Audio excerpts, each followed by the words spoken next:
Greetings my people. I'm Christelle from HeartSpace Astrology. Thank you so much for being here. Welcome to the emotional profile series. Woohoo! Part 2. Basically, I've already done the moon in fire signs, so that was the first that segment kickstarted my first ever series on YouTube. So once you have watched this video, I do recommend that you familiarize yourself with the content on that video. Please see the link below.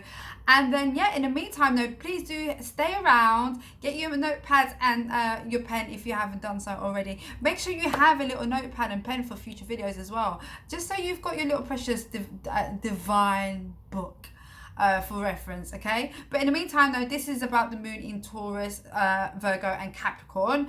And if you haven't already subscribed to my channel, don't forget to like if you like this video, and also comment on my video. Are you a fire sign? Are you an earth sign? Are you a water sign? Give me something. Let me know something about you. All right, and let's have a little dialogue. Let's have a little conversation, and let me know whether this video resonates with you. All right. So, shall we go? Shall we do it? Shall I stop waffling on? I'll stop. Okay, let's go.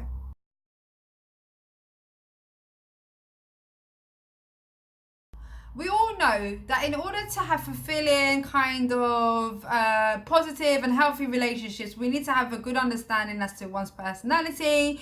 We need to have a good understanding as to one's emotional disposition. And on a day-to-day basis, we can do that, right? We can connect with people over time. We can get to know people and get to know, what triggers them, what makes them happy, what makes them feel any type of way, to be honest. But having information about one's moon sign, for example, really gives us some immense, huge, magnified, intensified information as to someone's real, true, deep nature. So I don't want to go too deep into it because I've already kind of covered the moon's nature in the previous videos.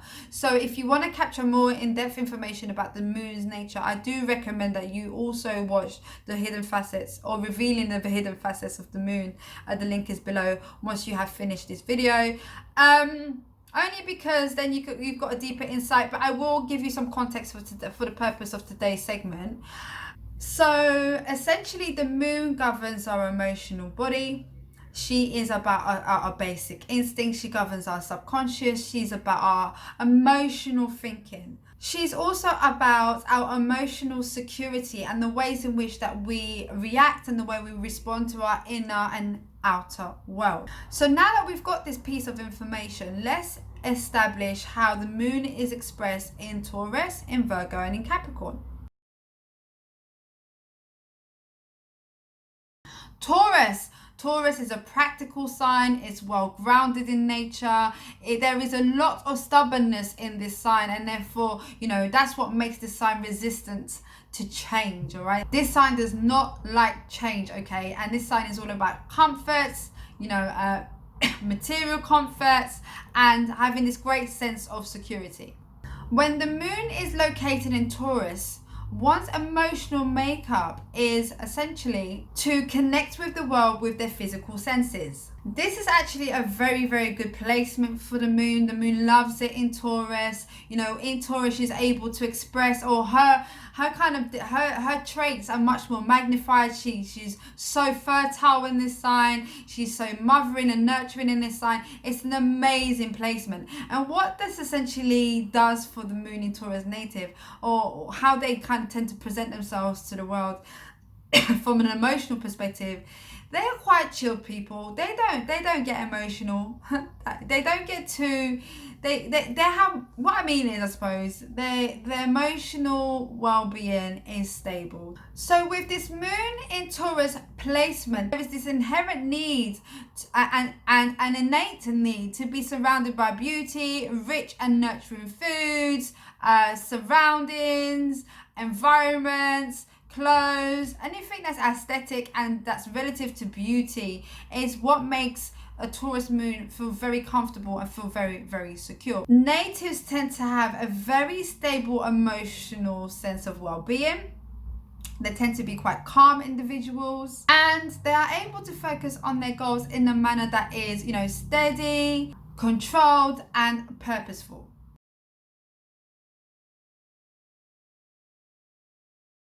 Now, Virgo is a sign that is very detailed orientated in order to make something pure and in order to make something perfect. Okay, guys, I just have to be honest with you. If I appear to seem unbothered with this video, it's not because I'm unbothered, it's because I'm so tired. I am absolutely exhausted, so I do apologize if I don't seem like I'm giving this video enough energy or my usual energy. It is quite late this evening. As you can see, it is night time, and it's gone past my bedtime, but I'm so overstimulated. I'm really struggling to sleep at the moment. Jupiter, the planet of expansion, is doing a lot to my planets in Sagittarius, and so I'm just super wired and super hyper, but I know I'm looking a hot mess and looking exhausted. So just a little side note, okay?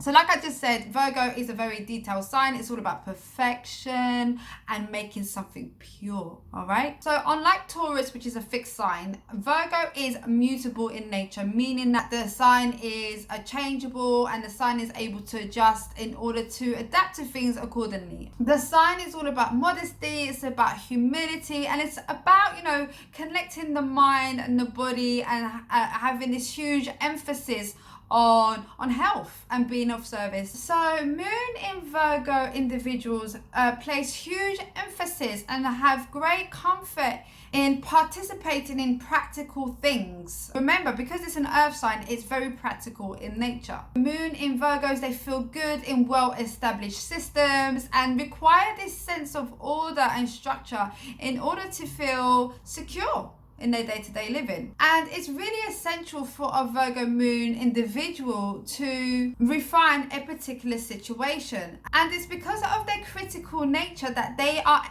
make brilliant problem solvers. If you've got issues, go to a Virgo, because they'll be sure to not miss out on the details. They'll be able to really refine, zone in, and tap into the details that will help solve a particular issue. Typically, the moon in Virgo native are quite shy individuals. They're quite reserved in nature, and they like to work and be of service when they are behind the scenes, when they're hidden away, tucked away somewhere, and able to kind of get on with their detailed work. Virgo moons have an innate urge to connect the mind and the body, and they are so good at ascertaining when is the best time to process and digest information, and when's the best time to relax, to consider their body, to rest, and to just be for for the time that they need to be. So they've got that real kind of mind-body relationship.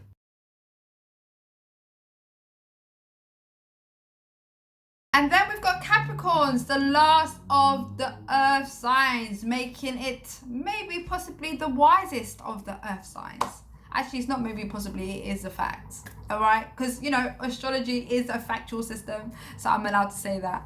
So this sign is cardinal in nature, meaning that this sign likes to kick things off, and it's got this real leadership quality to it. This zodiac sign is about, building solid foundations and being practical and pragmatic in the way that it builds these foundations. This sign is about success and status. And there's also this great traditional kind of nature behind the ambitious and determined quality to this sign. Moon in Capricorn natives tend to have lots of responsibilities, and they are very, very good at managing these qualities. In fact, the more responsibilities that they have, the better they feel about themselves. I know it sounds a bit odd, but that is the case. And only a moon in Capricorn, or only a Capricorn, sun in Capricorn, can manage all of these duties and responsibilities very, very, very, very well. So where the moon is well placed in Taurus, I mentioned that she was exalted in Taurus. She loves being in Taurus. She's not so good in Capricorn.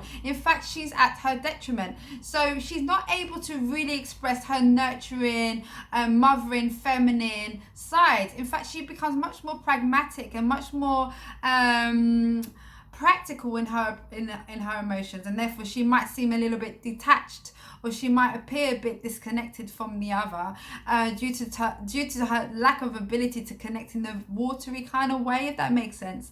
So in the way that she expresses her emotions, it is through the practicalities of life. In fact, the moon in Capricorn natives have this tendency to be quite discerning, to be quite reserved, and they have a tendency to take their time when growing and developing relationships with other people. Moon in Capricorn natives take life quite seriously, okay? They are very, very hard workers, they are very efficient, and they are very committed to what it is that they engage in. They consider and they appreciate their family, and they place lots of emphasis on respect and emotional commitment.